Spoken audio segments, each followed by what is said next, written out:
"Take it easy, son," I said softly until the truth about his mother emerged.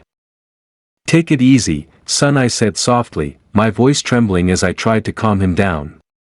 He was standing in front of me, fists clenched, his eyes burning with a mix of anger and confusion I had never seen before.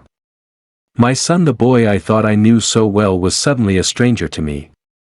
And I couldn't help but wonder what truth had been hidden all these years. It started as an ordinary evening. Dinner was still warm on the table, and I thought we were settling into the usual quiet night. But he came into the room, tense, restless, pacing like he was searching for the right words. Then, out of nowhere, he asked me a question that froze me to my core. "Dad, tell me about Mom." His tone wasn't casual. It wasn't the innocent curiosity of a child wanting to know about the past. No, this was sharp, demanding, almost accusing. My heart sank. I had avoided this conversation for years, believing that silence was protection. But deep down, I knew this day would come. I tried to steady myself. "Son, what do you mean?" I asked, playing for time. But he didn't let me. He slammed a folder down on the table. Papers spilled out, old photographs, hospital records, letters I thought had been long forgotten. He had been digging, searching for answers I had worked so hard to bury. "You told me she left us. That she couldn't handle it. But this says something different. You lied, didn't you?" His voice cracked, and for the first time, I saw the pain behind his anger. He had grown up carrying a hole inside him, an emptiness where his mother's love should have been. And now, he had discovered that the story I gave him wasn't the truth. I swallowed hard. "Take it easy, son," I said softly again, but this time the words felt weak, almost useless. Because the truth was heavy. The truth was complicated. And the truth was about to change everything. The story of his mother wasn't one I had ever wanted him to know. She wasn't weak. She didn't abandon us out of selfishness. The reality was darker. His mother had struggled not with love, not with family, but with secrets of her own.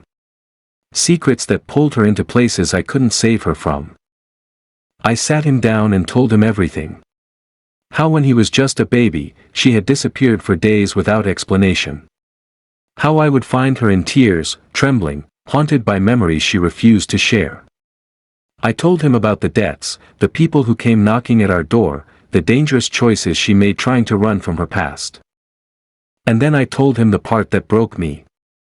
The night she didn't come home.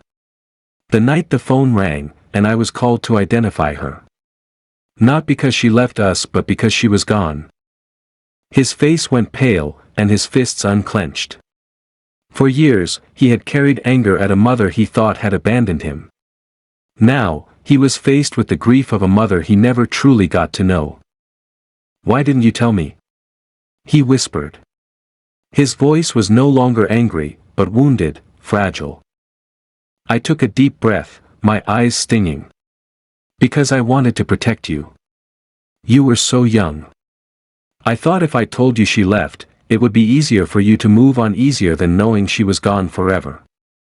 I thought I was sparing you pain, but maybe I only gave you a different kind of pain." He sat there in silence, staring at the papers on the table. The photographs of his mother smiling, holding him as a baby. The letters she had written but never sent.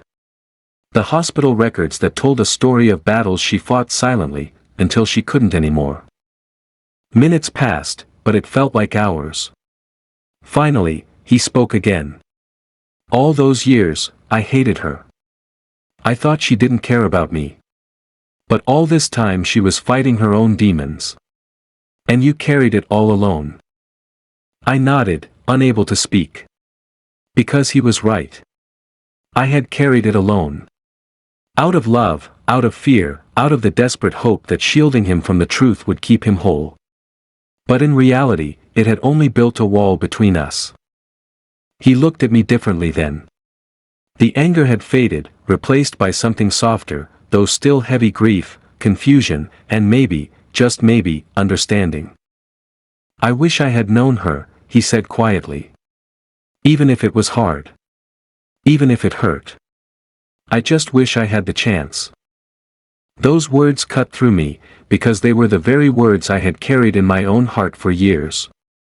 I wished the same for him. I wished he could have known the woman I loved before life crushed her spirit. The woman who held him with such tenderness, who whispered lullabies into his ear, who promised me she would always try her best to be there. She wanted to, but sometimes wanting isn't enough when the past has its claws in you.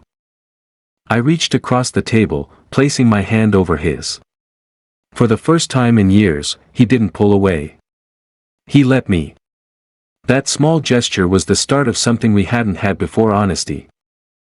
The truth about his mother had been painful, yes. But in that truth, he found something he had been searching for all along: closure. No more imagining she had simply walked away. No more bitterness poisoning the memory of her. Instead, he could grieve her properly, for who she was and for the struggles she couldn't overcome. And as for me, I finally realized that silence isn't always protection. Sometimes, silence is a prison.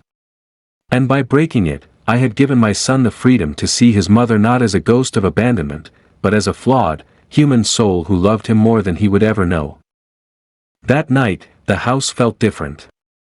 Still heavy with sorrow, yes. But lighter somehow.